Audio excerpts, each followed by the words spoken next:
A very good morning, good afternoon, and good evening to all on frequency. This is ZS6YI coming from near Johannesburg, South Africa. Wish to wish everyone on frequency very welcome. We also want to take the opportunity of thanking the Qatar Satellite Company for allowing us the opportunity to be on their satellite, the commercial satellite, with our amateur satellite, which was developed and built by AMSAT DL. Of course, the actual satellite itself, I believe, was built by Mitsubishi, but under the auspices of the chaps at AMSAT DL. We also wish to thank AMSAT UK, and then last but not least, the BATC, British Amateur Television Club. All three have fantastic sites, and if you go on to them, you can click on, you saw it with our entrance opening video, you can get their web pages and go and have a look. There's such a lot of information there if you do want to one day come up onto DATV. So far, we're still the only group in the world that has a geosynchronous satellite for amateur radio use, so we're very chuffed about that. And I know the Americans are quite jealous about it, and hopefully they'll get one soon. And of course, the Australians and the Japanese also would like to get onto the action. So who knows? It will come in due course. Yeah, we've had quite a bit of geostorms at the moment. I don't know if I can show this. I don't know if it'll work. I am going to try something just to show you. I do let me just get this quickly. Yeah, there we go. I run a beacon called the ZS6DN beacon. ZS6DN was the late Dave Larson, who was the managing director of Raycol. He was also the first chap in the world to build a military radio totally out of transistors. And then he took it over to Raycol in the UK, and he was there, and they weren't so very keen on this thing. So two radio amateurs at Raycol UK said, well, we'll take it home for the weekend and we'll test it. Well, the following Monday, he got orders coming out of his ears. He didn't know what to do with all orders. And that was built in South Africa with the Raycol. And from then, it just went. And then Dave was also the first guy in the world to do a proper frequency hopping radio for the South African Defence Force, the Raycol TR-15 hopper, and that was used very, very successfully during our Bush War. Anyway, so I've got the beacon running at one of my factories, and it was quite surprising to see how low the flux levels have been. Solar flux level at the moment 214, and we certainly have very, very strange and extreme geometric storms reaching a G5 level. And normally what you see in green there, like 93, 196, is normally in the order of about 270, 250, 270. But it really took a dive on the 11th, as you can see there, with only 27. So it was quite something to behold. Anyway, I just want to have a look at the list quickly, see who's on the list, and then put the list up. There we go. The following station will be Mike. He's talking about bats, not cricket. Yeah. All the puns there. And then Paul, Papa Echo 1 Alpha Victor Papa, will be giving us the last part of his presentation on DVB-S2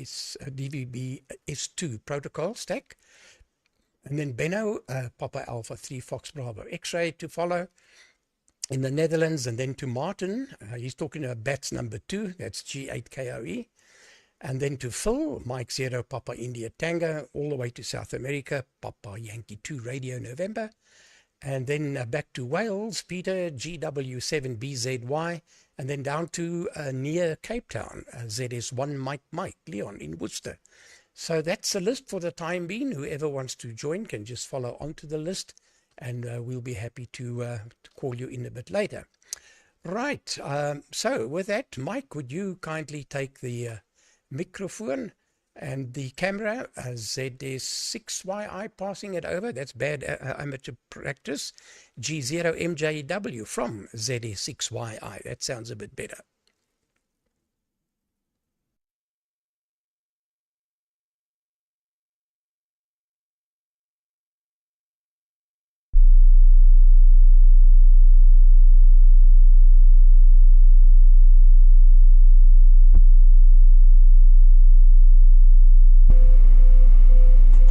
Thank you, Gary. And afternoon, everyone, or good morning, or good evening, depending on where you are. Right, well, a few things to cover this time. Firstly, the solar activity. We had a G5 geomagnetic storm. The KP index of 9 is as highest as it goes, but it wasn't a particularly strong G5.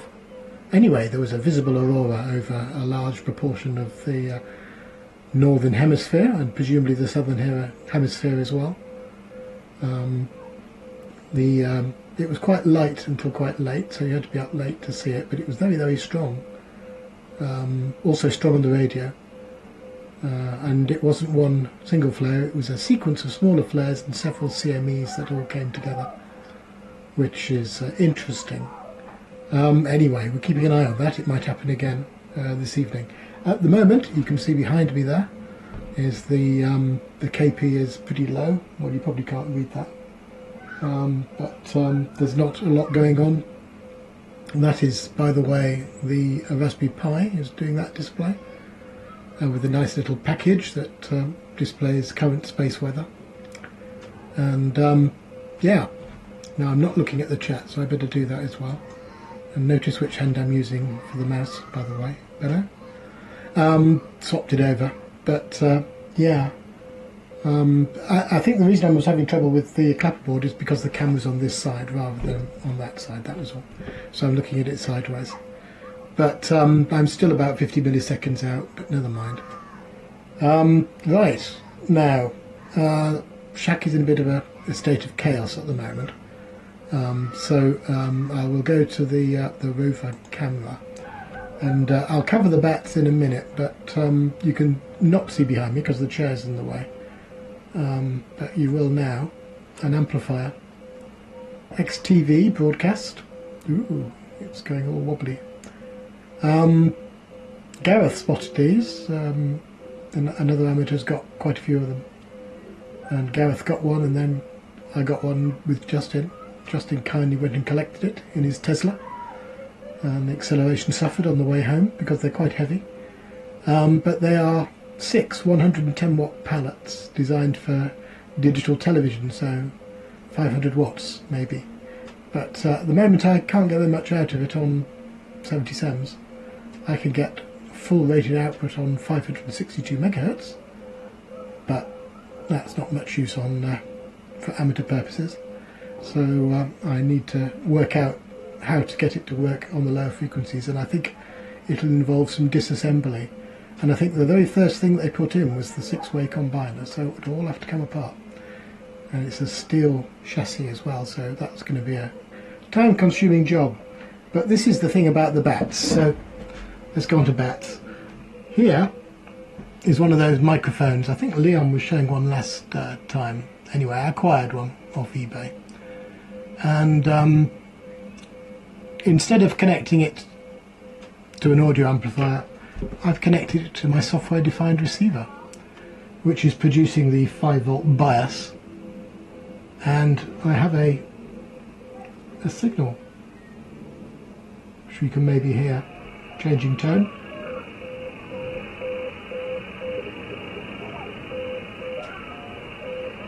That's an audio signal at 44 kilohertz, which is being transmitted from over there. We'll get a bit closer to it. A signal generator, which is connected to a loudspeaker, which is probably not designed to work at 44 kilohertz. Anyway, so I can now receive the audio spectrum. I think I need a little bit more gain to make it work ideally. It's not going to focus, is it? But it's doing fairly well across the room. The next thing to do is to find some bats. and test it with that. So I'll turn that down because it's going to annoy you otherwise. What I'm doing, by the way, is I'm using the arbitrary waveform generator to generate 44 kilohertz and then modulate it on and off at about 5 times a second to give a sort of a beep beep beep noise, which is easy to detect. Right, what else? Oh yeah, VO1. So for those who don't know, the various possible expeditions to Newfoundland, there's one guy over there, Gohan, who's an Indian amateur who lives in the UK. He's over there at the moment, and he's had a few contacts on FT8 and CW. Graham G3 VZV and David G0 MRF are going there next week, and they're going to take DATV with them. Be a bit of a challenge, we think, but you never know. See if we can get pictures from the continental US. Well, no, the continent of North America, I should say, not the US. It's Canada. Anyway, that's all very interesting, so something to look out for, excitement this week. And I've been speaking for far too long, I realise, so sorry about that. Who is next? Aha, PA1AVP, who's going to tell us all about the protocol stack. So, over to you, G0MJW.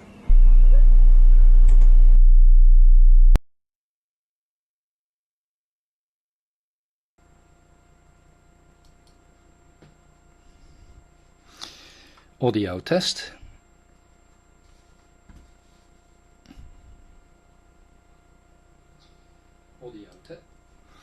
That seems to work. That is good. Show my face on camera. Perfect. Thank you, Mike. Interesting what you showed. Receiving audio signals at 44.5 kc. Excellent. Yeah. These microphones really go to a high audio frequency. But first of all, I cannot stay behind.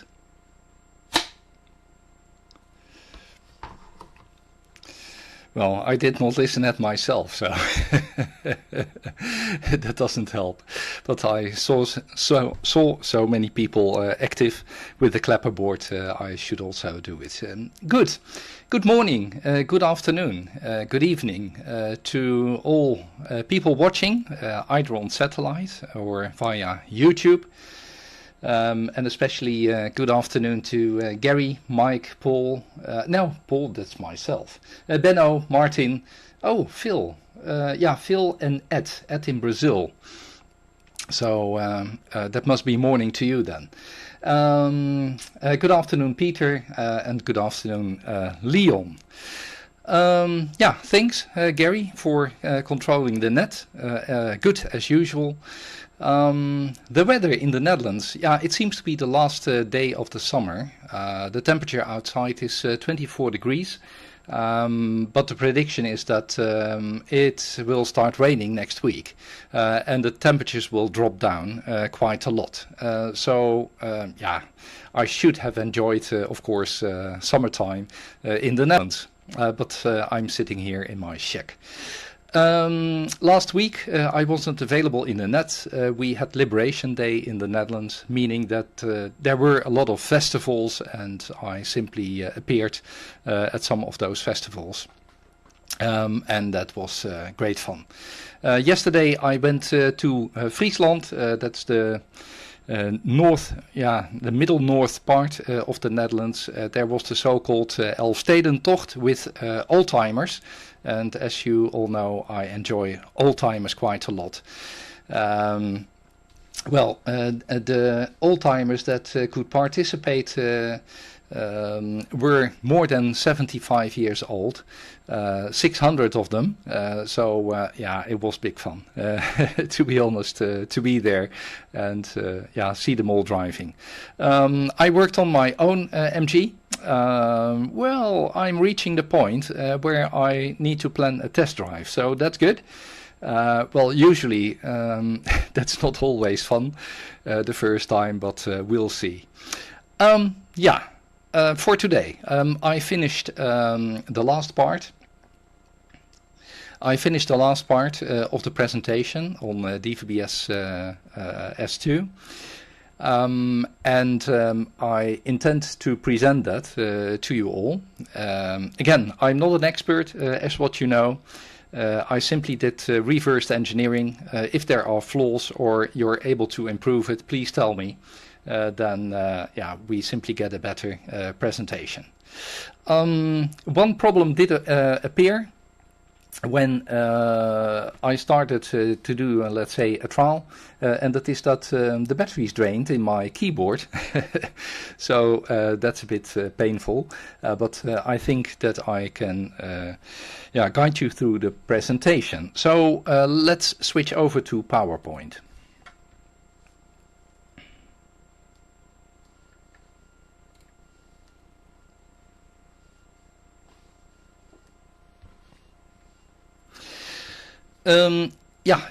This is what you already know and what I just told. I'm not an expert, so be critical where possible. What I already explained in the second slide, that yeah, this is the setup which I'm using. Basically at the left, a camera. The camera signal is fed into the PC. The PC is signal sent over HDMI into the encoder box. And the encoder box has an Ethernet connection towards the ADAM Pluto. And what I'm interested in, that is since yeah, little information can be found on the internet, how it exactly works. How does it work? So I did some reverse engineering, but yeah, still yeah, it might be that I make mistakes there. But what I found out, that's what I intend to present to you in part 3 of the presentation.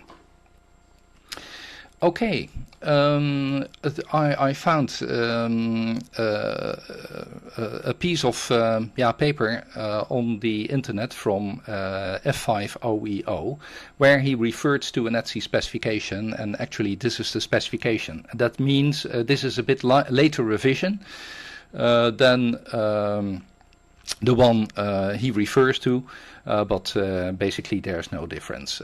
It shows a high-level setup or a functional block diagram for the DVB-S2 system. What you see on top, that is that the data of the signal sources is fed into a mode adapter.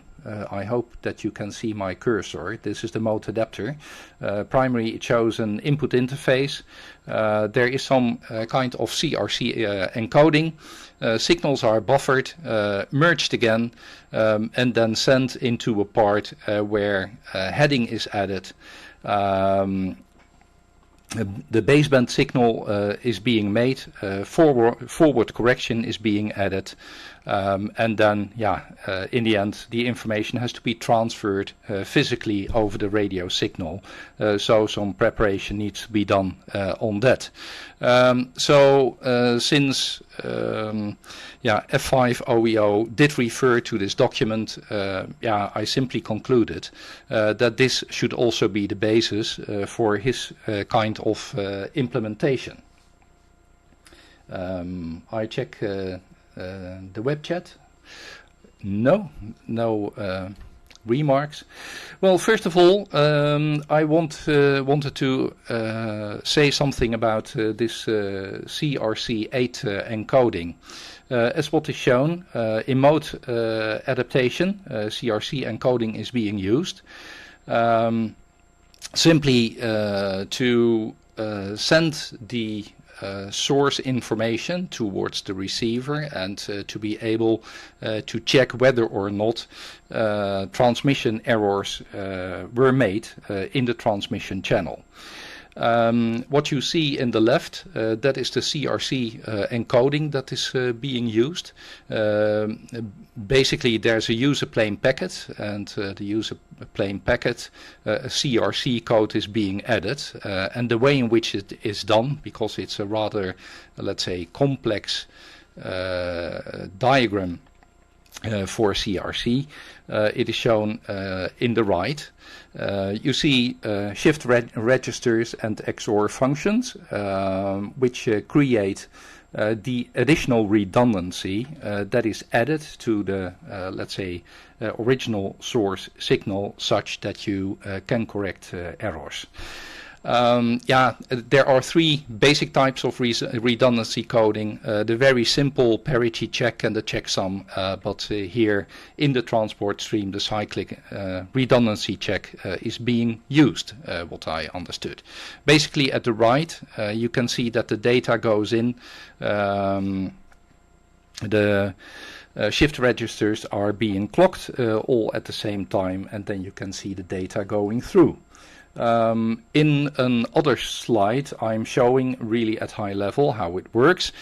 Just as an example, if you want to transmit the data, the logical data 100100, then you can add a divisor which is generated. It consists of a number of bits, in this example 4 bits, and basically what happens in this diagram that I have shown, that is that additional bits are being added to the original code word, and it is done in this way. So the divisor is 1101, and what you see that is that with an XOR function that was shown in the diagram, a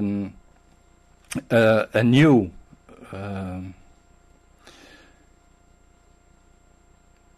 byte is being generated. The most significant bit is taken from it, and the next bit in the original code is sent through, and then the sequence go on until in the end you see the data that needs to be added to the original code word, and that will be transmitted.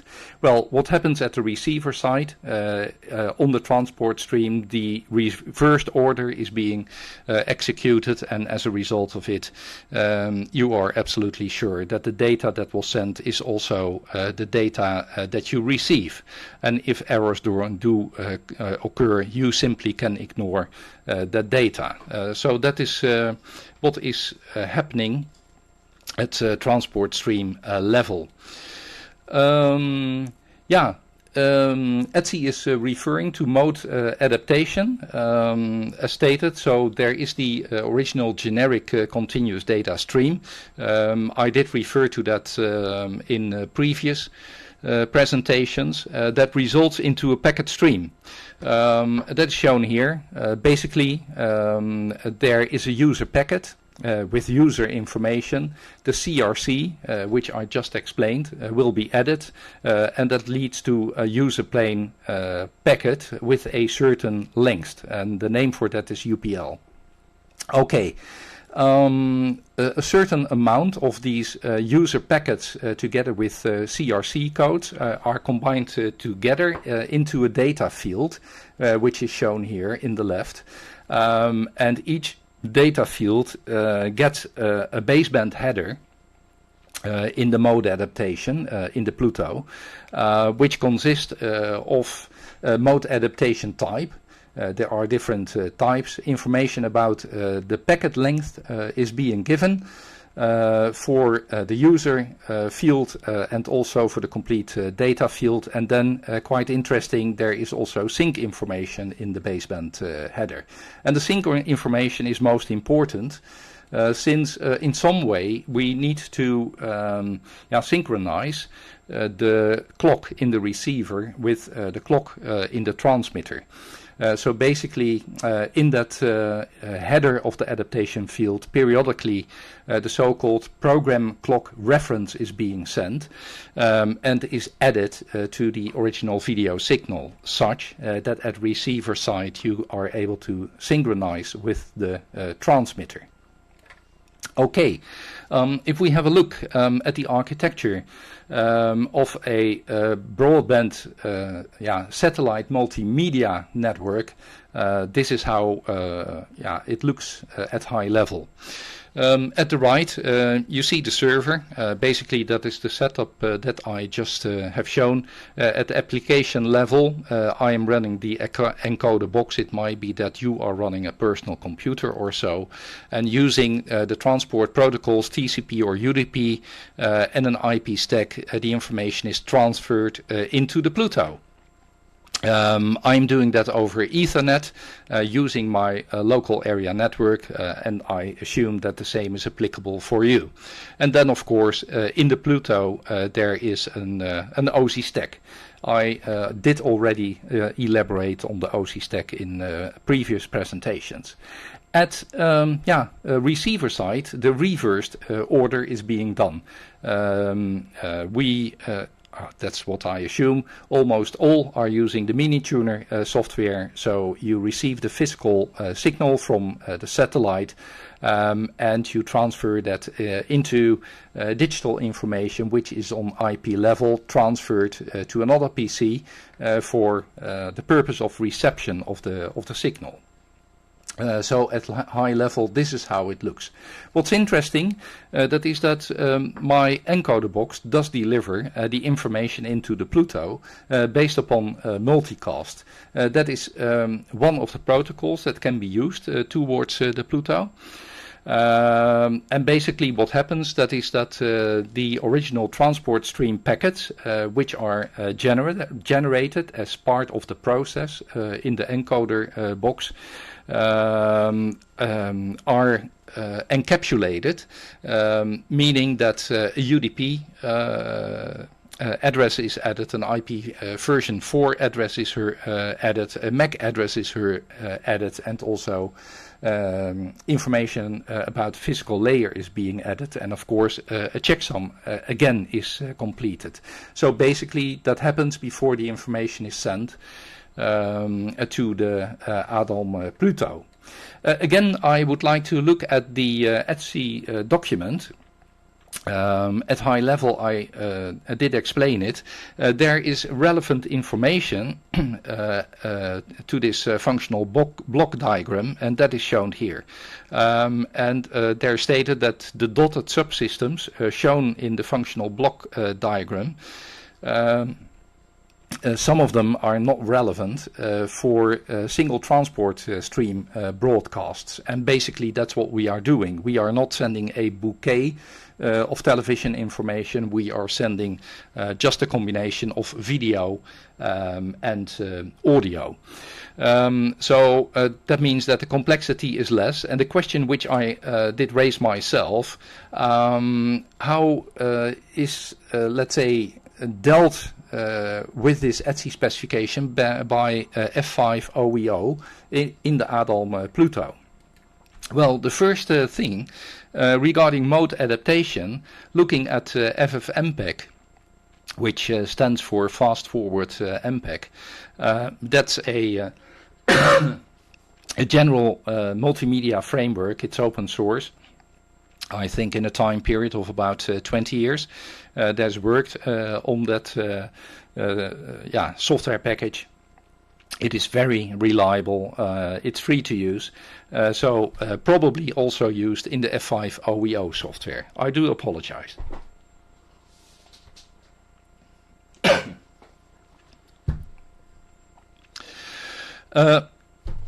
Oh dear, that's horrible.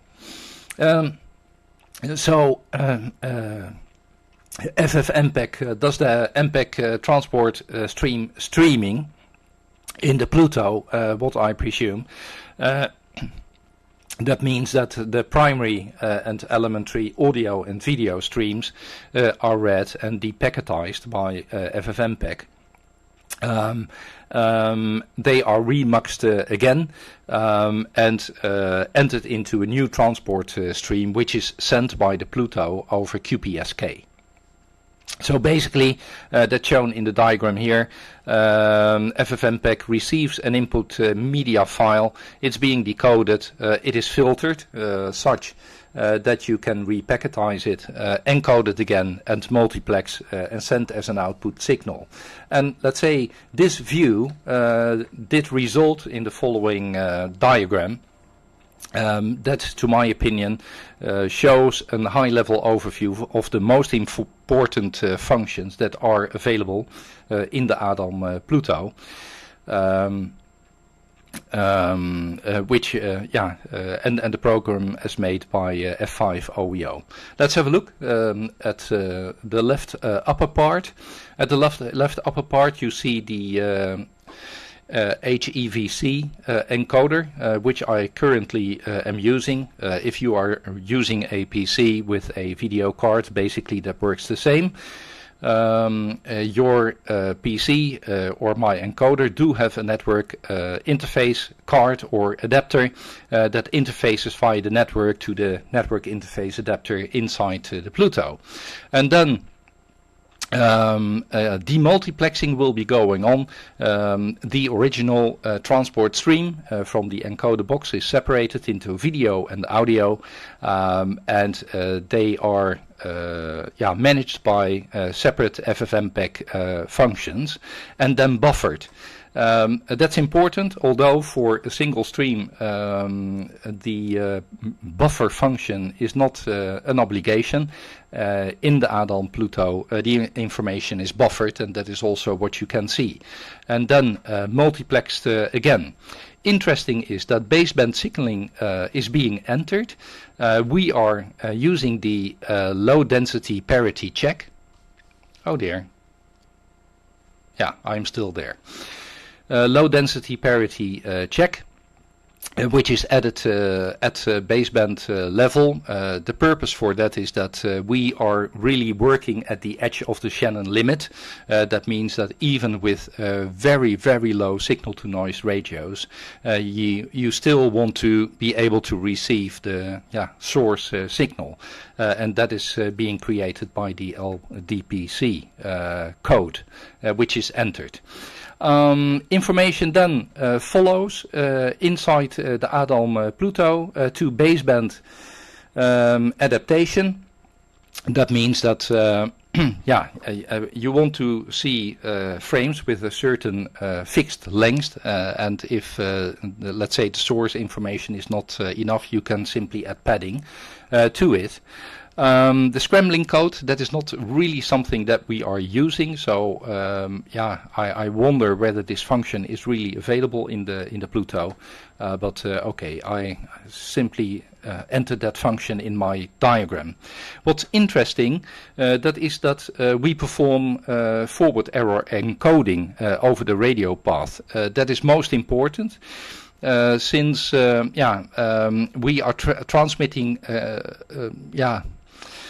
quite a lot more information, and that is really required for reception of the signal. And the reason for that is simple. Again, we are working at the edge of the Shannon limit, meaning that quite some distortion can occur on the satellite channel, and by adding this redundancy, it is possible to receive the original signal again, to reproduce the original signal again.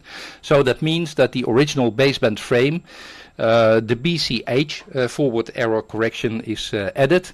That does not stand for broadcast channel. Most people think it's broadcast, but that is not right. It's a special coding scheme with the name Bose. I cannot even pronounce it, but it is stated here. That is what BCH stands for. And then the LPDC code, which I elaborated on here, is also added, so that completes the forward error correction. Then, of course, the bits have to be mapped in a certain sequence. Additional information has to be added on the physical layer, things like, let's say, the frequency where we are transmitting. Then there is a quadrature modulator that in the end generates the QPSK signal that we are all transmitting. That at high level is what I found after investigating how it at high level should work. Again, if I made errors, I do apologize, but please improve it by sending me an email or so. But then we get more sharp how it actually works. That completes my presentation on DVB-S. Thanks for listening and also thanks for watching. I try to show myself on camera again. Here I am. That's it. The next on the list, let's have a look. The next on the list is Benno. Benno, I took a lot of time. I hope it did not bore you. Okay, I send my test card now and say bye.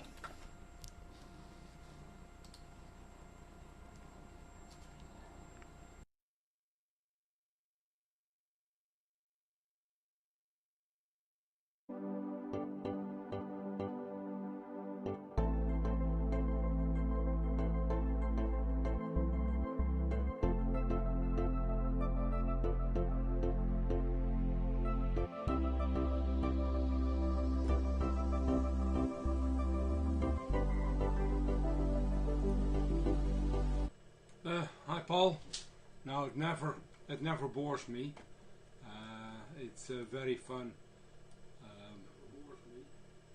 A lot of stuff is way over my head, and although I always like to know how it works, I wouldn't put so much energy in there as you did, Paul.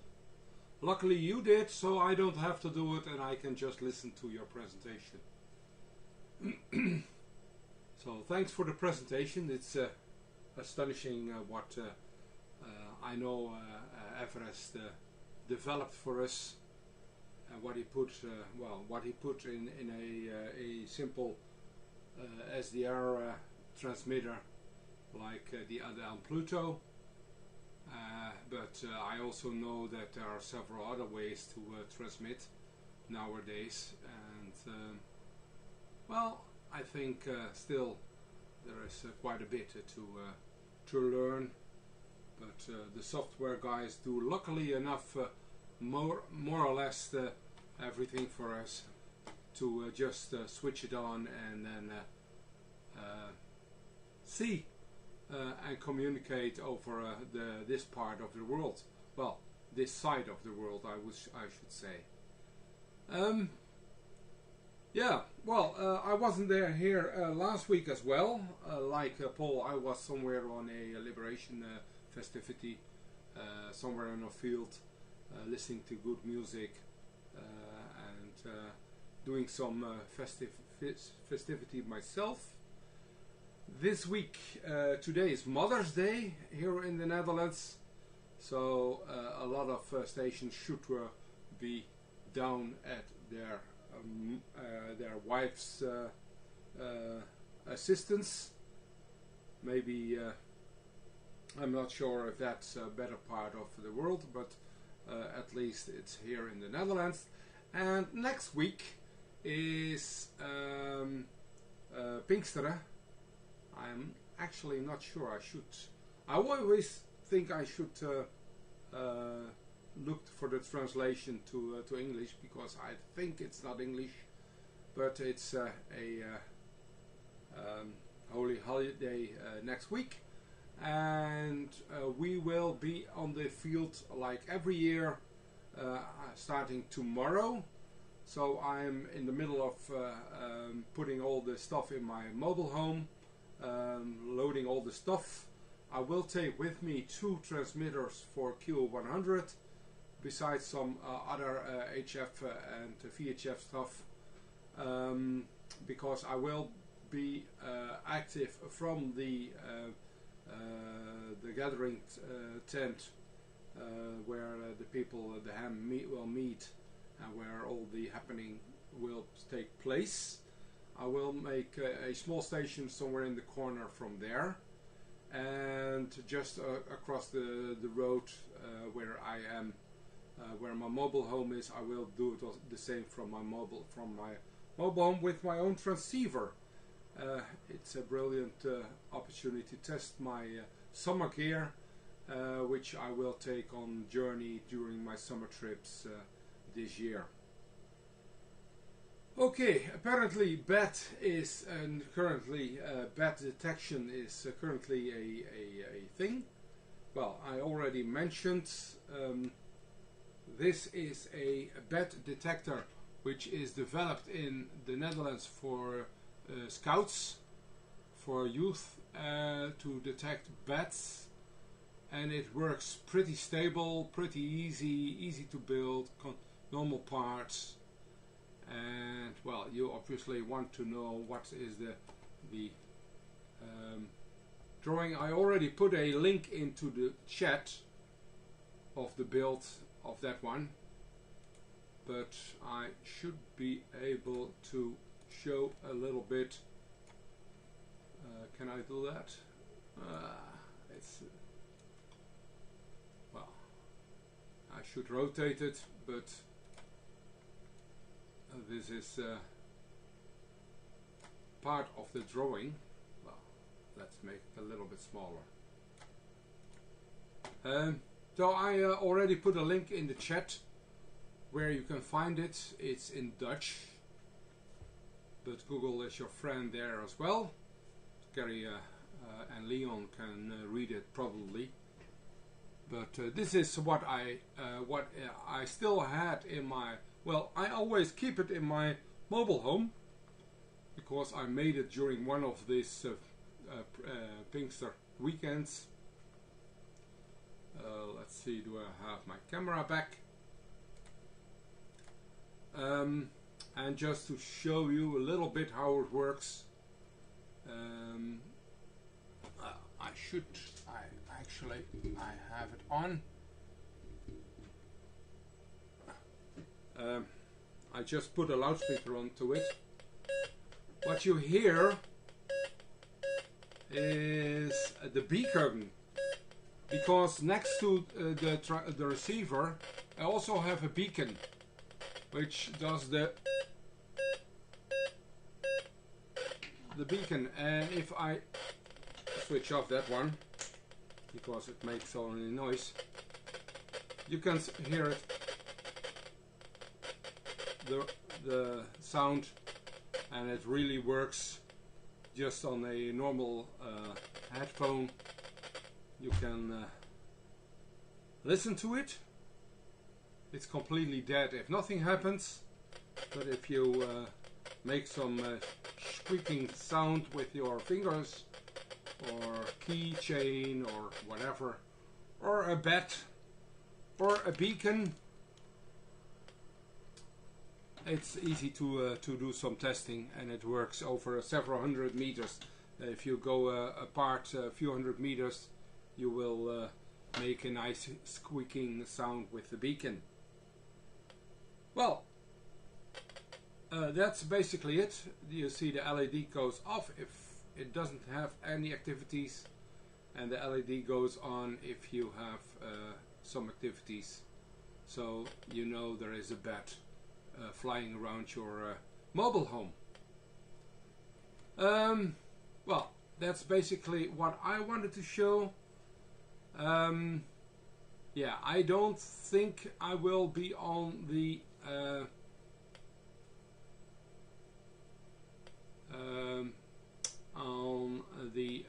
net next week, because last year I tried and I did work, but I know the reception is very bad, either with the high power, and I think it's quite busy on Sunday afternoon, so I don't think I will have the time next week.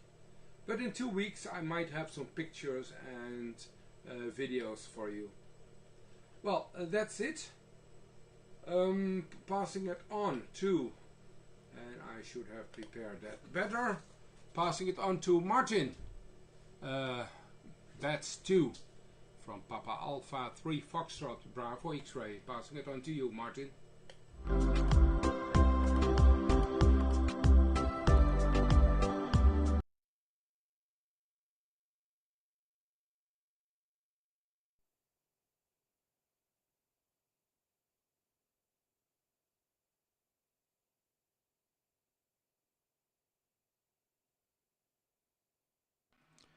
Let's make sure we got a bit of audio, but perhaps it should be BATS 3, not BATS 2. Make sure we got a bit of audio, perhaps it should be BATS 3, not BATS 2. Anyway, as we're on the BATS sort of theme, I'll start with that.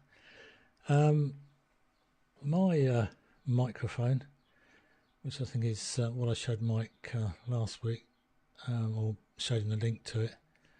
But mine sits in a little battery box to give it its volts, and there's a little hole in the front which I know doesn't show very well. And that U-shape clamp arrangement sits on the window looking out. So that's, that then connects to my SDR Play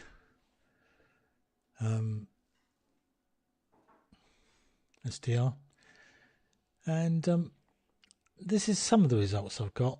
I think it was a little bit last night. It's not very long, but it gives you an idea of what comes through. Hopefully it'll work. We'll send it, find out.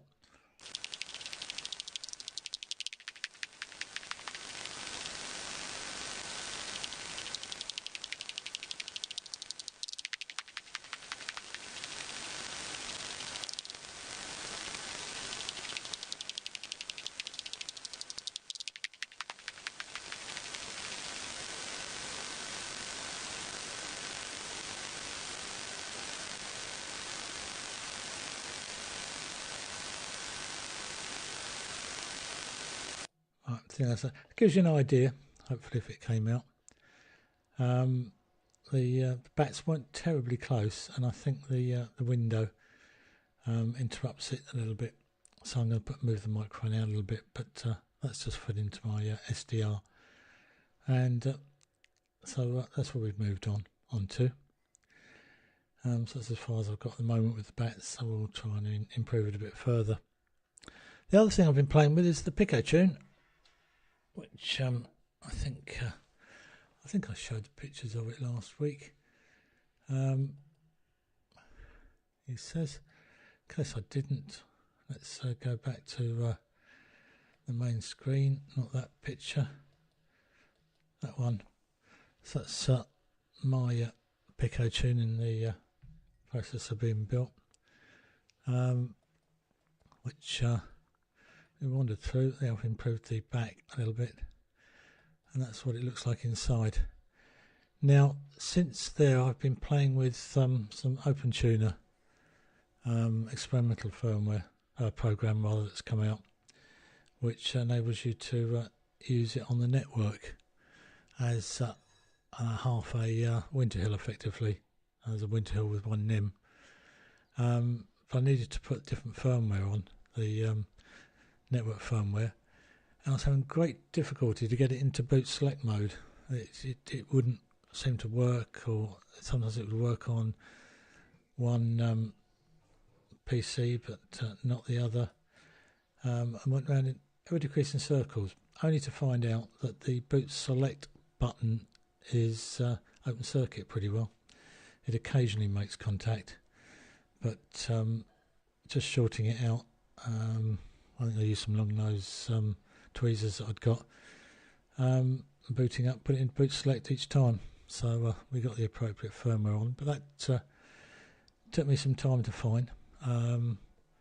Was helped by Phil, who demoed various bits and pieces. We sort of did it on our one of our 80 metre nets, on the I'd say 80 metre nets on QO-100 that we have sort of about 11 o'clock a number of mornings, and since I've got the right firmware on, if we go back to the screen, that is the Pico tune on the network. It's working a treat. So as you can see, let's put somebody else up the top, hopefully. There you go. So that's all on the network, no connections other than that. So that's a move forward. So I look forward to the finalised version of that. There's a few minor little bugs, but some of them may be my operating. The other thing I've been playing with, which got dropped off here, is a little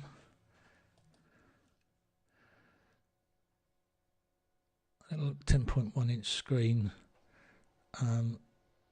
Well, I say PC effectively. It'll take Windows 10,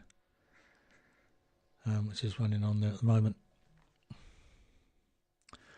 And the beastie, let's see if we can find an inside picture of it. I think I did one.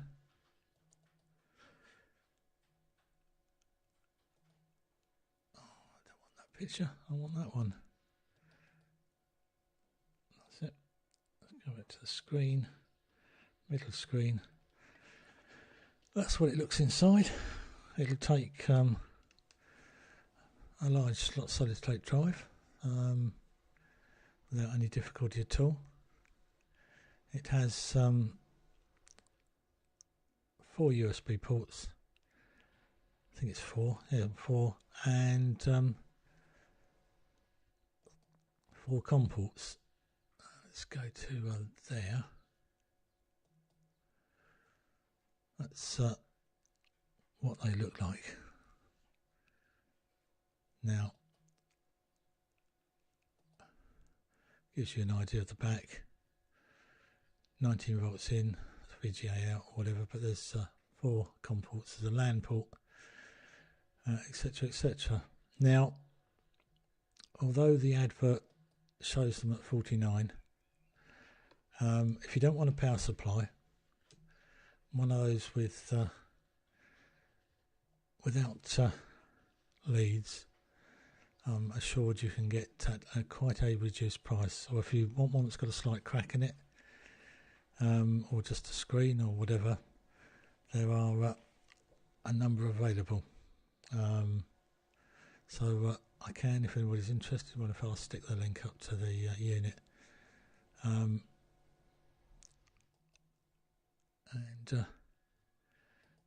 you can get, he says, I want the chat, don't I? No, I haven't got the chat. I know it is, it's down there, isn't it? I'll stick it in there.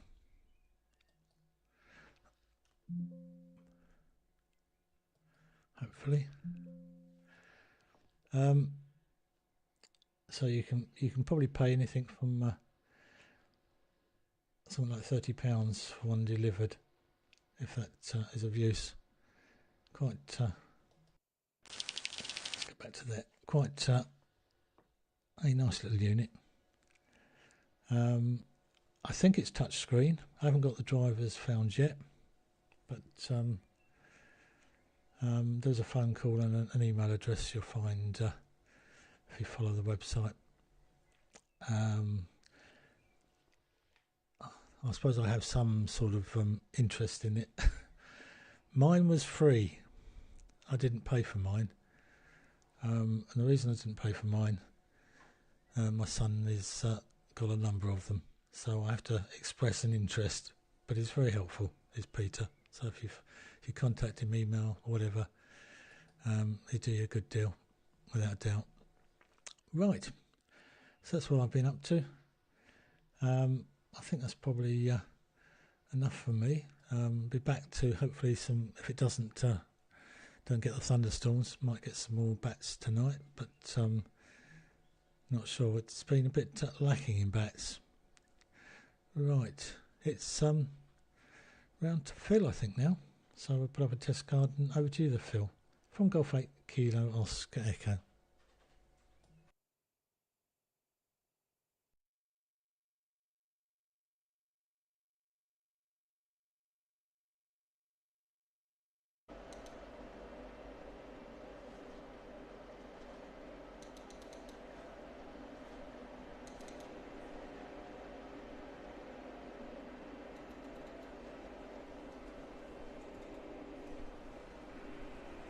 Right, turn the audio down. Good afternoon, good morning, good evening, wherever you are. It's a lovely sunny day here where I am. It makes a nice change from the amount of rain that we've been having over the last few weeks. Anyhow, really nearly didn't make it today. I powered up just before lunchtime, and something somewhere was buffering my transmission, it could only be FFmpeg or the ports down or the switch, the Cisco switch, which sits in between them. But after a lot of rebooting, this, that and the other, I was unable to clear it. It would sort of buffer every about, I don't know, every 10 seconds it would sort of, it will stall and then the video would sort of quickly catch up again. So it's obviously buffering somewhere. Didn't get to the bottom of it, and then tried it again, and basically it was okay. So I've got absolutely no idea what it was, but something somewhere is buffering. But anyhow, that's enough of that. Last week, remember on the net there was a discussion about still images pixelating every, whatever it is, 1.5 seconds, and the comment was made that my transmission doesn't do that, which I thought a bit strange. But anyhow, so I tried it, and I found I got a suitable image, which appears to be a lot of, shall we say, information at the top of the screen. So I took a picture of some trees this morning, and I tried that, and this is the picture I took. Now, I don't know if my image is still playing up, but on my receive things are going a bit strange, but unless something comes up on the chat, I shall continue, but something's going on somewhere. This is the picture that I took, and when it comes up, there we go. Now, if you look at it, mine's really playing up,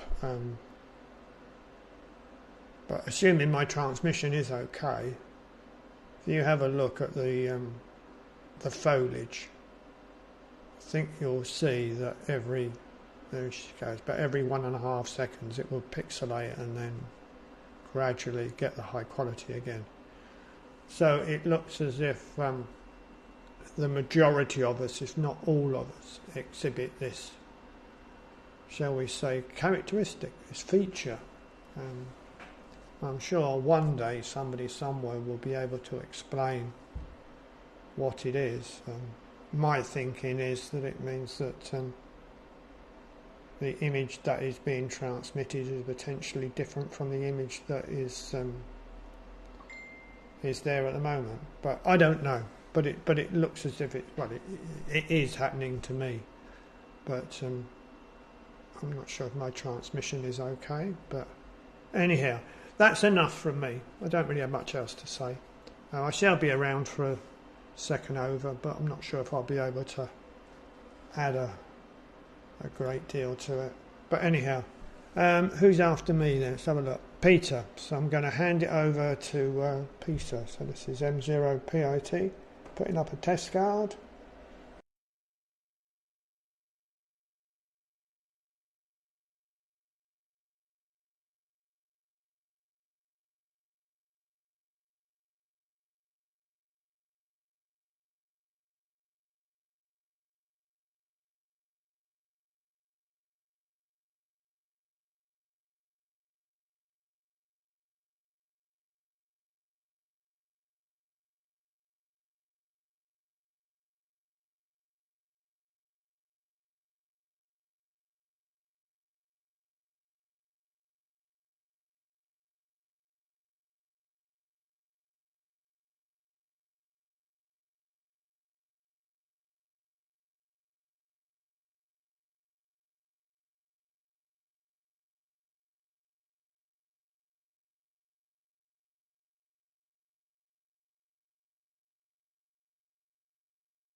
it looks like Peter's got a spot of bother, or he's not on.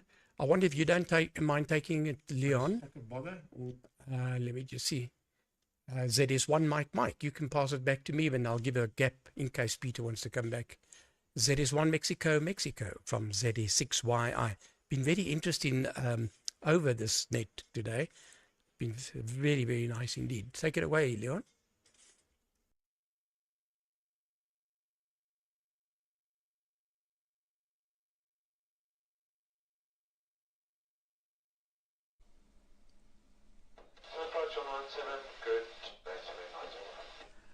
Okay, thanks, Gary. Yeah, I don't know what happened to Peter. Right, let me just see, do I have audio? Yes, I have audio. Right. Okay, yes. Very good afternoon and good morning and good evening to all those watching or streaming or whatever. Yes, Gary, I don't know if you received the picture I've just sent you. There was actually aurora being seen from the Cape area here.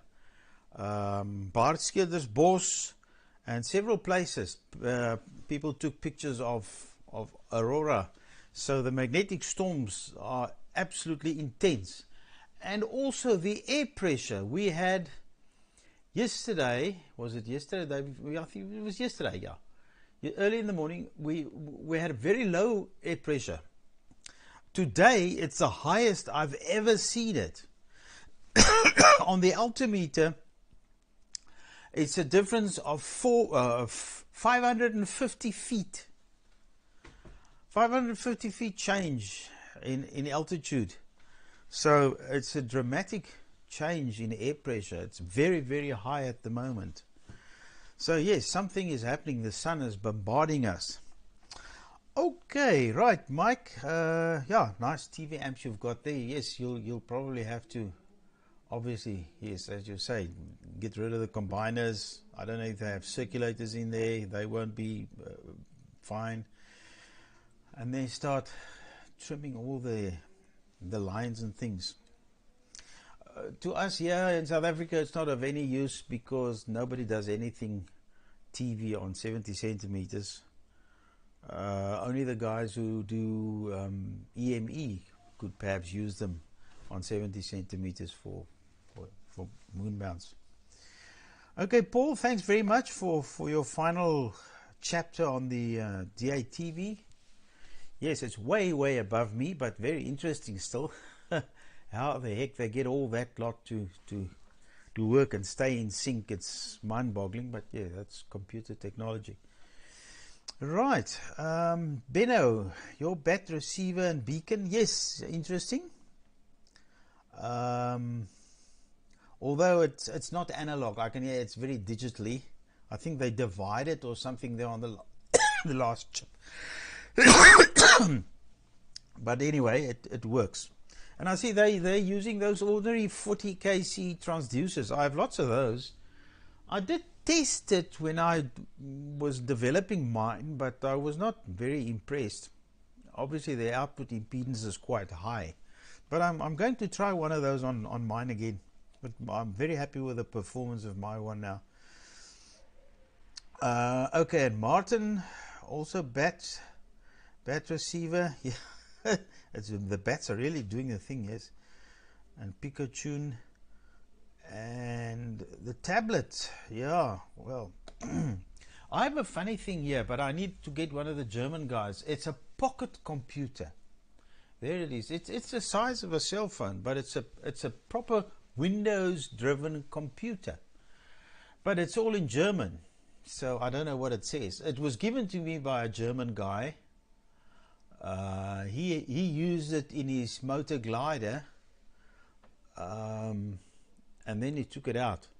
It interfaces with some fancy logging box. They also gave that to me, a little box that logs your altitudes and how far you went and all that sort of stuff.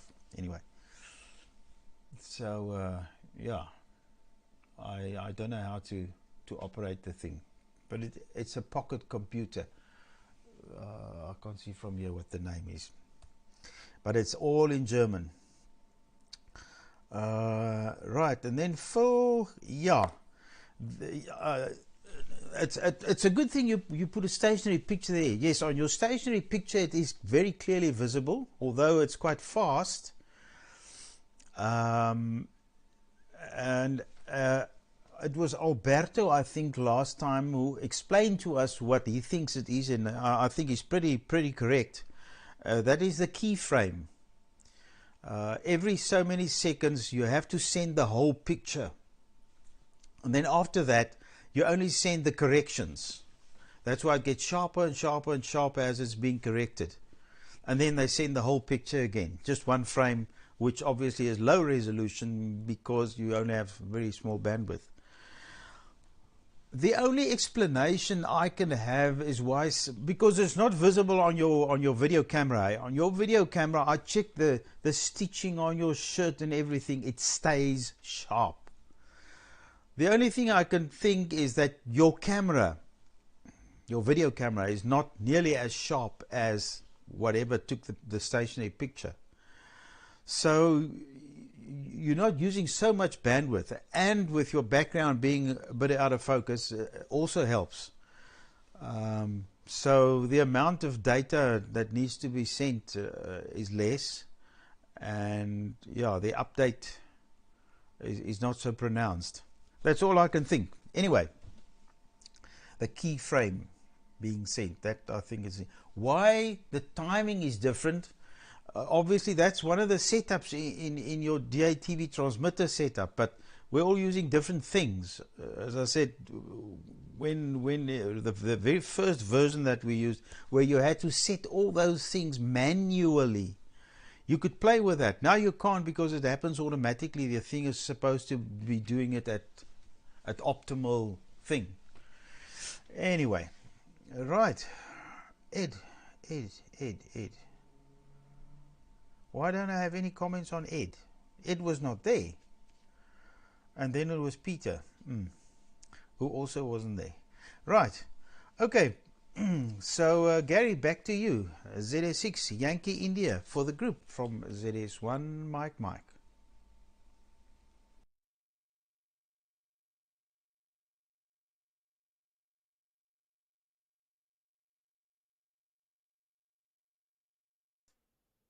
Okay, I deliberately gave a bit of a gap. ZS1 Mike and the group ZS6YI. Yeah, very good indeed. I got your picture, thank you, on WhatsApp. So what I'll do, I'll quickly show the guys. So we've also had a bit of pictures this side of the Atlantic, of the equator. Let me just put that up. There we go. That's a picture that Leon sent me. And it'll be interesting to see what happens with my clocking if it stands dead still. So this is a picture I got from Leon and now been transmitted. I'm just waiting for my own picture to come up here. Wait, I can do it quicker. Let me go like that. Yeah, it seems I'm watching, seems to be okay. Anyway, very good net indeed, guys. It's been very interesting. I just want to go back to the main scene there, and then I want to bring in the list again, so that I can comment. Okay, Mike. Well, between you and Benno and Martin and last week Leon, I think we've all gone batty. So it's been very interesting though. But what caught my eye is your SDR receiver. I see they they advertised quite a lot on one of these Chinese companies, AliExpress or one of them. They're quite expensive. I just wonder how you find it. Is it really good? Is it sensitive? Is it worth it? It's nice to have it in your hand, but you know, I've got so many of these portable things in my hand, and then you end up never using the things. So it's, you know, you sort of think, hell, that'll be nice, and then you get it, and then you play with it for a day or two, and then the novelty wears off because the bands were so bad. And you know, even locally, one used to be able to receive the police, and you used to receive ambulances and goodness knows what, all sorts of activity on VHF even. And that's all migrated to cell phones. The guys hardly use radio at all, even the local security companies. They've just gone to cell phones. They've got a thing called Zello, and they work on that quite a bit. Anyway, it's all interesting. Paul, once again, an excellent presentation. Thank you very, very much. It's been a nice compilation of a group of fantastic presentations on DVB-S2, the protocol. And thank you very much for that. I was watching the spectrum while you were presenting. Not a single other station except the beacon was on. So a lot of people were watching your presentation. And that's always great when that happens, for sure. It just shows you the guys are very interested. And then I also just want to say hi to the guys watching on YouTube. We've got Stuart Clark. He's on. Hello, Stuart. We have Regina. She's always on. Delta Golf 5 Fox Mike. We then have Regina. I did give her a call sign. Let me just see. Brian, he's not on. He's flying model airplanes. So he's G6 HFS, but he does say hi to everybody on frequency. Alfredo, 1K1 Chow. Very nice to see you on as usual. Very nice there. And then we've been joined by a guy called Chadis, Sierra Victor 3, Alpha Quebec Oscar. It's the first time he's been on, and he says, nice net, and double exclamation marks. So all good. Anyway, at the moment we've got 51 views and 20 concurrent. So it's not too bad. Just want to remind guys, if you click the like button and the little bell, then when we do transmit a DATV net, it automatically reminds you and pops on your cell phone, and you can pop over and have a look at it. So that's just a little tip. Not that we're trying to get many stations watching or whatever. We're not into the money part of it. There's no money. So it's just so that people that don't have receivers can also enjoy a little bit of what we enjoy. Right. I will make this then the final round. Paul, to you, sir. Papa Echo 1 Alpha Victor Papa to take it from ZS6 Yankee India.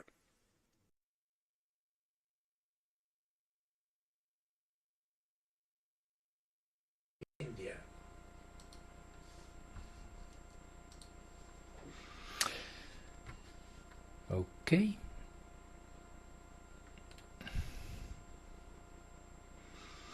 Interesting, Gary.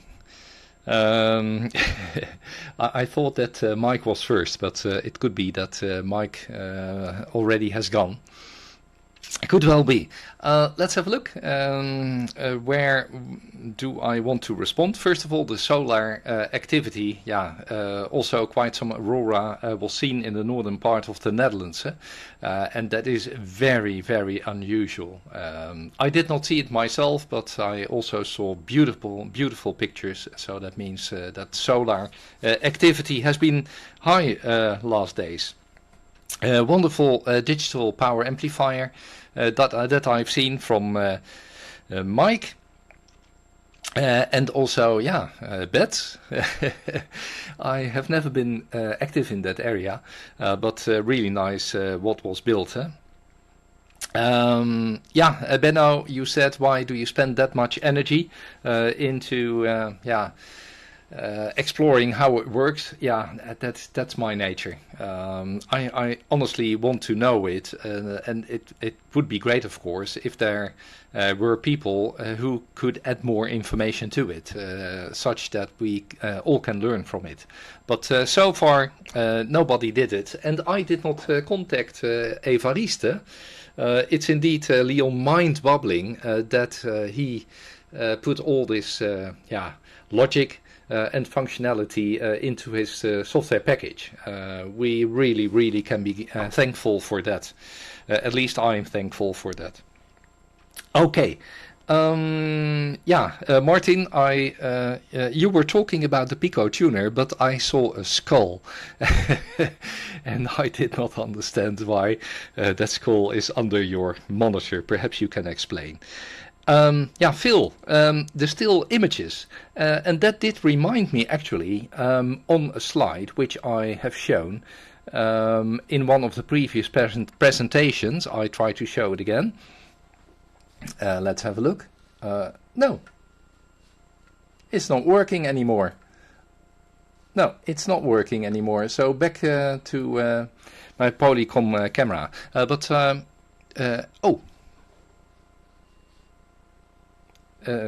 It took a while. I simply have to be patient. I'll try it again.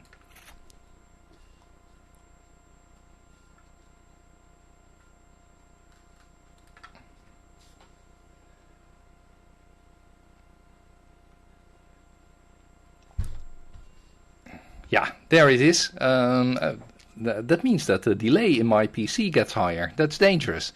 I hope it does not lead to a failure later on. Okay, but this is what I would like to show. It is actually of the first presentation. What you see, that is once per a certain amount of time. The full picture is being sent, and then it is followed by B frames and so-called P frames. And what it was called a keyframe, that's the I frame, that's a full JPEG picture that is sent once per period. So what I expect, that the picture that you're showing, Phil, of course that's captured and it is coded. It is sent for the first time as an iframe, and after that, since the P frames are sent, you see that more detail is added to the original image. That's my explanation of what is happening. And it was shown here in the transmission order. So here first the full frame is being sent, the so-called iframe or keyframe, and then you see that the P frames are being sent to add details and movement. The so-called B frame should be part of the transmission, but what I learned, that is only few stations, and I'm not sending them either. Few stations are sending the B frame, but it should be there. Okay, that is my explanation on the question of Phil. Let's see whether I can show my face again. I'm waiting for myself. I see that the delay is increasing. Apologies for that, but that is our amateur digital technology, gentlemen and lady. Well, basically that's all. As what was stated, at 4:30 local time, I need to go to the horse riding school since I organized a barbecue there. So without me, there will be no food, and that is not good, of course. So I already say hi to anyone. I did enjoy being available in the net. Hope to be available next week again. And again, thanks, Gary.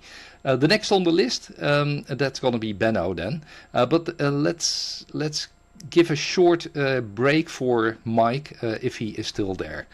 Okay, I pass it over to Benno with a small break and send my test card, of course. Oh, there's so much to do. Okay, bye.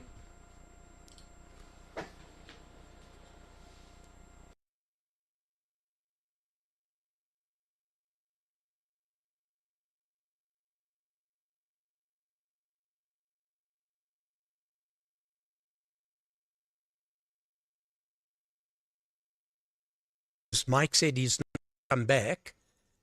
So you say you've got your things working out again. GW7BZY from ZE6YI.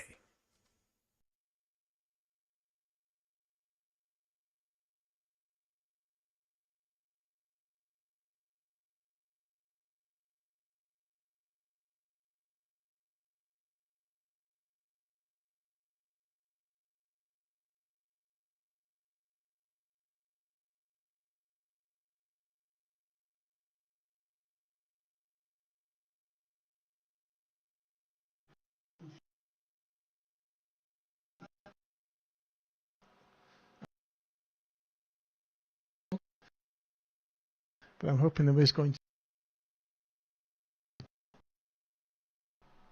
Hey, Stu. Maybe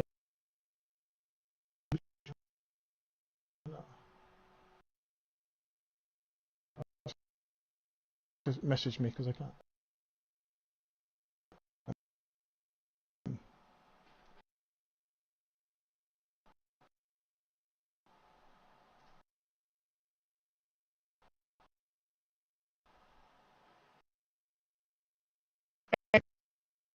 There we are. I'd like to say.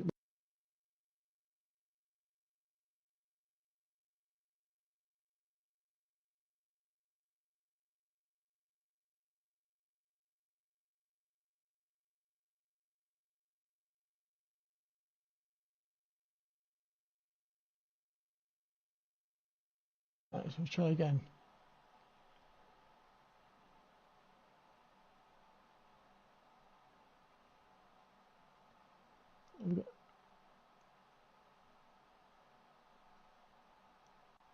Ah, there we go. Finally got something coming out. Yeah, GW7BZY with a second apology on that. What's going on? This and I don't know. Everything was working fine, and then all of a sudden it wasn't. And no matter even 2 or 3 reboots and reinstall, well, everything bar a reinstall. So technology.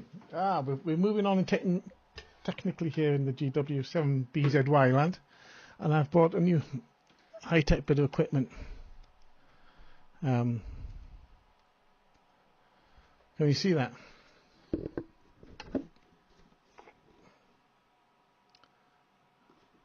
That's my new hot plate. Obviously, I think that was 15 quid. Others are available for a lot more money. I purchased one of these initially. I thought, well, to do the Pico tuner, and it didn't get up to temperature. It wouldn't get above 63 degrees unless I put a soldering iron on it. Then it warmed up, and then I did solder one component to my board, and I managed to bridge the connectors. And I tried my big soldering iron. I couldn't get it to come apart, so my wick hasn't arrived, and neither has my well, I've got some wick ordered that hasn't arrived. Neither has my flux. So just usual eBay struggles. But that's about what I've been up to this side. Not interested in bats particularly. I don't think good for cooking an amplifier. Yeah, Pancake Maker it sells it as 15 quid. I mean, I managed to get some use of this, although I've put it up for return on eBay. I put it down on top of the plate and then adjusted the control on the plate until it got high enough to melt my solder. And I purchased low melt solder, so it melts about 135, 140 degrees. I think. I don't know if that's going to be work out for the regulators I'm going to stick on. I expect it will be okay. I think if it gets hotter than that, the least of my problems will be coming unsoldered. But that was quite handy. So I've set the bobbin on it to the appropriate temperature, and it heats up to about 141 degrees, then goes off, which will be enough for what I need. And then I can unplug it and just reflow the solder. I've got some solder paste, and I'll put all the surface mount components on the board. Could do with a screen to print through screen, so that I could just. What volts do I use? I use the USB voltage. Is that wrong? Question. There's a USB 2 plug it on it. I didn't come with a power supply, so I could use the Bluetooth, the Raspberry Pi power supply. That would work better. Maybe a bit more amps. I don't know. 20 volts? No, 5 volts. That's what comes out of USB 3. Okay. Maybe I'll try. And then I'll send it back if it breaks.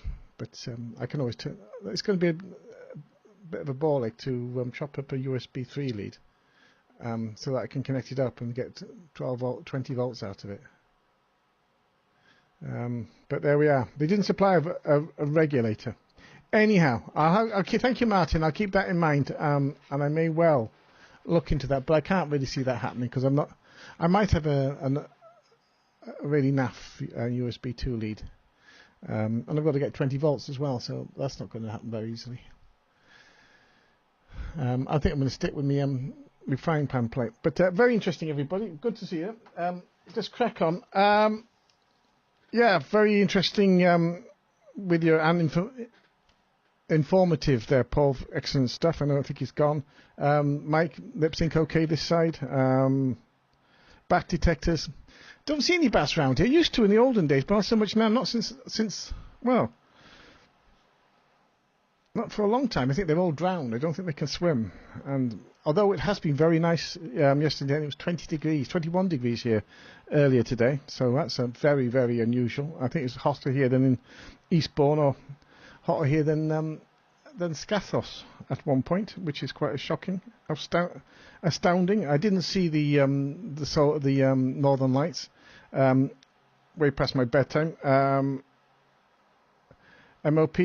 Yeah, I was going to say the same thing. It's the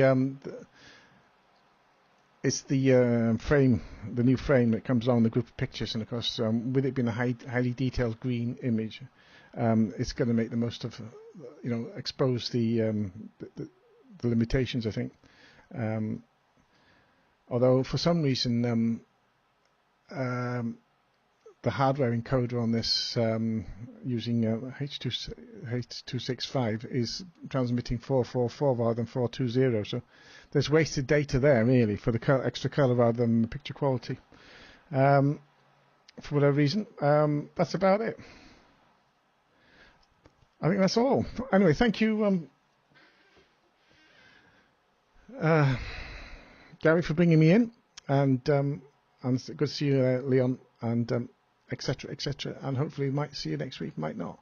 Last week it was sunny, and of course the week I was not working, weekend, and I went out. I think try and get out when it's a sunny day here, as there are so few of them. From GW7BZY, I haven't got a test card. This is Golf Whiskey 7 Bravo Zulu Yankee. Heading back to Gary or whomever, if I can find the transmit off.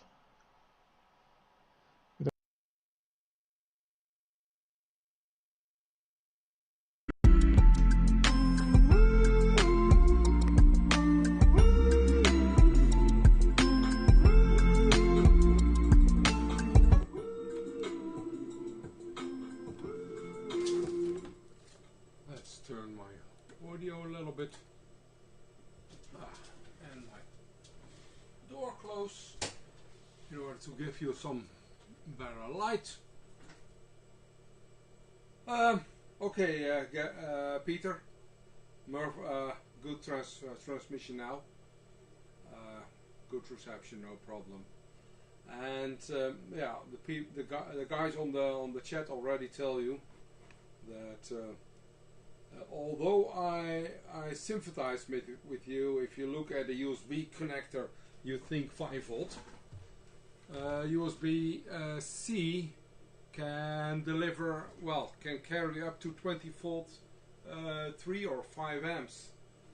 I hear 100 watts on a decent USB-C cable. And that is 20 volts and 5 amps. So yeah, typically you see the more modern laptops already carried out with a USB-C connector as a power connector, and then if you read on the laptop, you'll see that it delivers up to 3 full amps and 20 volts on a typical modern Dell laptop. Okay, well, so if you couldn't get it to warm up, to heat up correctly, I guess read the specs of the device and look at what it should be, and don't think how I would normally think it's USB, so it's probably 5 volt, because yeah, I have multiple 5 volt power telephone adapters and they give more or less 5 volts, 1, 2 or amps or something, and if you plug them into a modern telephone like this one, it tells you it will only charge very slowly, and you should get a better charger. It doesn't tell you about anything about voltages, because I guess the normal public doesn't understand voltages either way. But yeah, I think if I would put one of those laptop power supplies USB-C in here, it probably will complain it gets too hot because it gets too much power. So USB-C, look in the specs and see if you get a better supply. Maybe open a USB cable and connect it to the 12 volt or the even 20 volt if it's needed. But on the other hand, I also have a few USB leads, which I wonder if they will take 100 watts, because that's another story. The thick of the wires are so small that I guess it will never take 5 amps on 20 volts. Okay, well, nice net. Thank you all for the presentations and the things. And yes, this one is completely digital. It goes directly, very quickly after some amplification into some what is it? I can't even read it. It's a till, so that's an amplifier, and then it goes into a 40 something. So it's completely digital. It's more or less getting something of that receiver out of a loudspeaker in order to know that there are some bats. But is it exactly the sound the bats make? Probably not. Okay, well, that's all. See you probably in 2 weeks. From Papa Alpha 3 Fox Bravo X-Ray, and I should pass it on to it's getting more and more difficult if people are gone and are back, but Martin, take it, you're always there. G8 KOE from Papa Alpha 3 Fox Bravo X-Ray. Bye bye.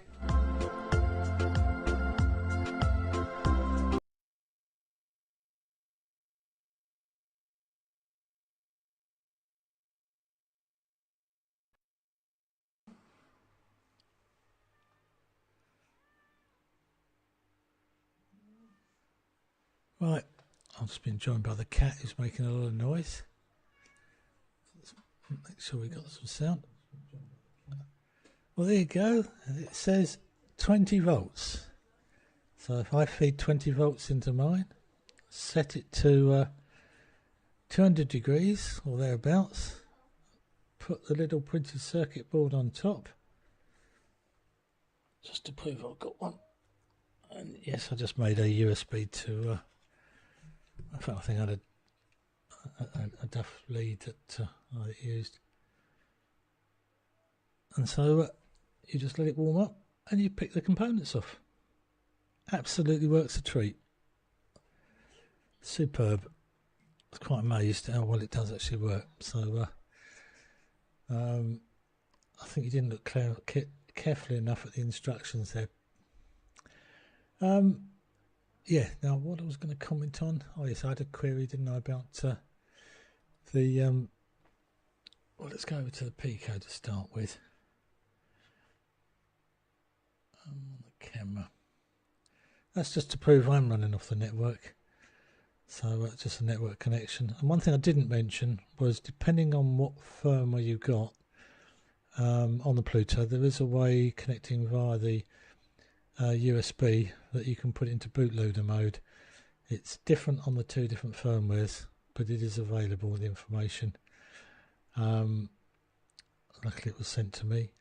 the moment I don't need to change it, but each one has a slightly different way of doing it, but you can do it. And let's go back, grab the camera and go back to my friend here. Now, this was a present from my wife, because I kept saying can't find my brain, so she bought this little device to tell me that's where it is. So there it is. So it's just an ongoing joke. That's why I kept it there. Strip it right down, and it usually sits. I hadn't realised that it was stuck there. See my. They call it. I think these were used in hospitals. They're supposed to be waterproof, apparently. Not that I quite see it, but they're supposed to be quite robust. But it's saying I've got some updates that need to be done. But that's what it looks like at the back, with adapters in and such like. But I've done my advert for them. But ones that are without power supplies, you can get very cheap delivered. And I should think with Linux they would even go like a treat. But I've got it at the moment set, and just to prove, I think I've got the keyboard set to it. It says, oh, I've lost my mouse. Where's my mouse gone? Oh, there it is. So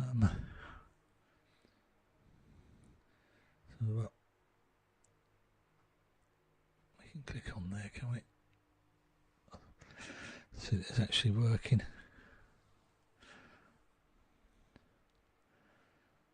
I should log on to my no, it won't like it, because but anyway, that's my little control side of things. But I think it's quite nice, quite useful. I should be doing a lot with this in the future. And so I've usually got it on the chat. And one thing I did notice, which I found interesting, is that the chat on Windows 10 automatically scrolls, which is one of those sort of strange things. Windows 11, it doesn't scroll, but I use the OpenTuner chat, which does scroll, so it's built into it. Anyway, that's a long waffle from me, but I think it's over to Phil next. So instead of a test card, I think I should use another screenshot, especially for Peter. Yeah, 20 volts. Give it a go. And hold your hand on the top and don't let go. No, don't do that. It gets exceedingly hot. So if you were to set it at 150 and use a bit of a blow on it, would work a treat. But anyway, right. I'll say 7 threes. Good net. Thanks to everybody. And I shall look for some more bats tonight, although I have a feeling that there's not going to be enough insects flying around. So over to you there, Phil. From Golf 8 Kilo Oscar Echo.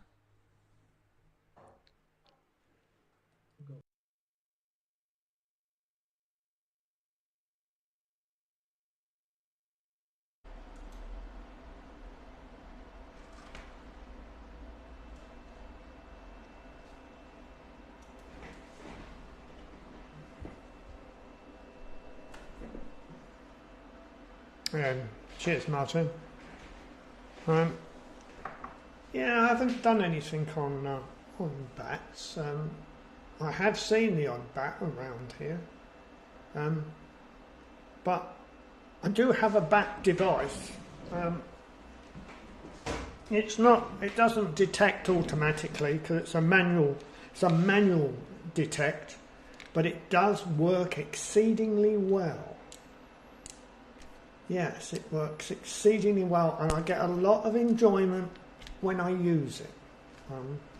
But yeah, that's my bat device. Right, get rid of that. Yeah, the keyframes. Yeah, I understand that totally. Because my FMPEG is in a script form, I can change the keyframes. I can change the interval.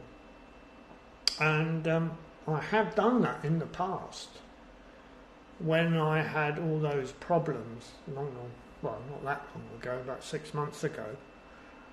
One of the things that I did was to change the keyframe interval to see if that improved the situation, and I don't think it did, but it did affect when you actually received the signal for the first time, because the keyframe was taking, I don't know what I set it to, maybe 2 or 3 seconds. So it sat there doing nothing for about 3 seconds, and then the picture would start to appear. But I do have that option. But what I was going to do this morning, and I never got round to it because of the problems that I had when I was transmitting, was the image in question. What I was going to do is to take different versions of it at different resolutions, and just to see what the impact of that is on the transmitted signal. I was going to do it, so I didn't get round to it purely because of the fact that I had these issues when I was transmitting. But it looks as if those problems have all gone away. I only wish I knew what was caused it. Paul's presentation, very interesting. A lot of it was over my head, but when it was around the networky side, that did ring some bells. As for that little PC, Martin, I might be interested in getting one of those. I'd run it under Linux. I'm not sure that Linux would run on it. It probably would, because I should imagine that it's a device that's been around for a period of time. Relatively new stuff, you always have problems with Linux trying to get it to work, but if it's been around for a year or so, there's always somebody that has written all the code for it.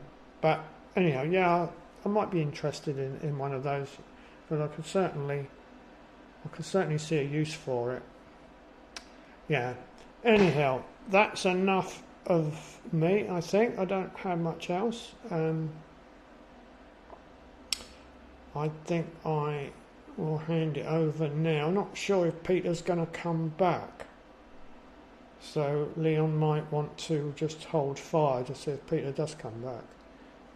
But anyhow, great net as always. Thanks, Gary, and all being well, should be around next week on the net. So I shall put up a test card and then hand it over to Peter or Leon.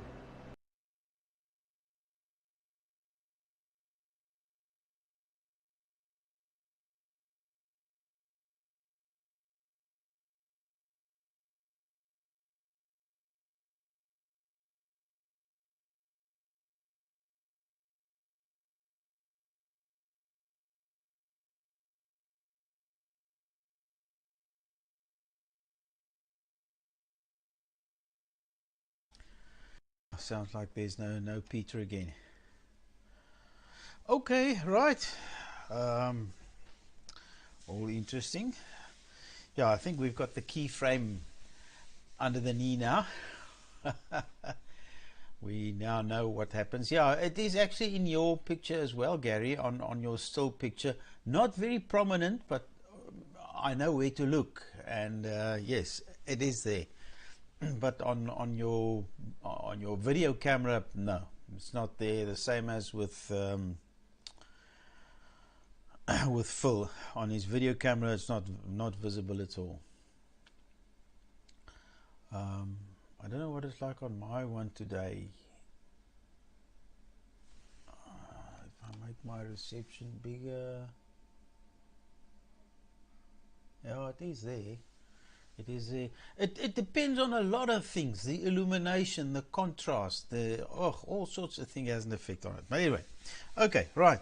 We've done all the bats, and yeah, those little PC things, they look usable for sure. I like small screen things. They don't take up so much space. And it's got a lot of ports, which is also very handy. Gary, I wonder whether you've come right with your USB to RS-232 converter thingy that I couldn't find mine. I've gone through all the boxes that I could possibly think where it could have been hiding, but no. It's just the two USB to parallel ones. Those I found quickly, but the serial one, no. I don't know where it is. Okay, so I say cheers, 73s from Worcester in South Africa, to all those watching and listening, and see you around next time. So Gary, I give it back to you, ZS6 Yankee India, for the group to clear up.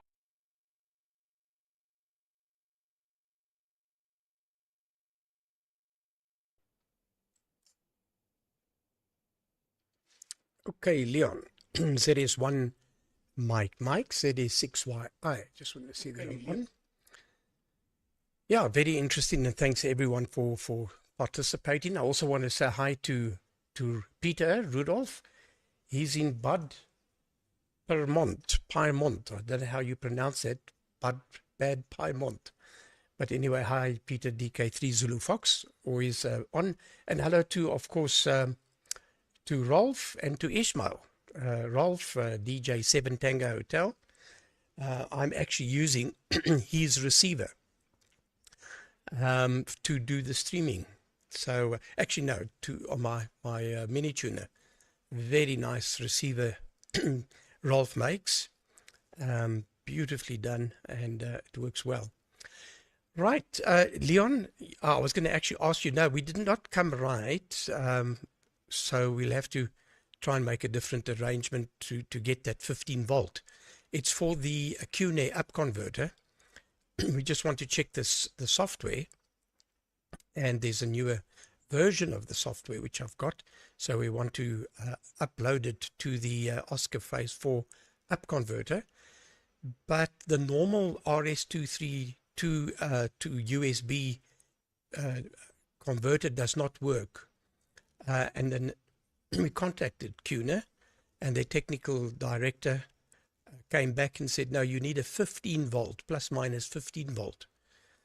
He says it must be a true RS-232 converter to USB. So that's what we're stuck with at the moment, but I'm sure we'll get one shortly. Tom did try as well, but he didn't have anything in stock to help. Louis went to Tom today, I think, but they didn't come right. So we'll have to get something like the old version. Anyway, all good. I'm going to close the net, bid everyone a very happy week, and thank you very much for coming up on frequency. So with that, this is ZS6YI closing the net and saying 7-3 till next week. All the best. Saying 7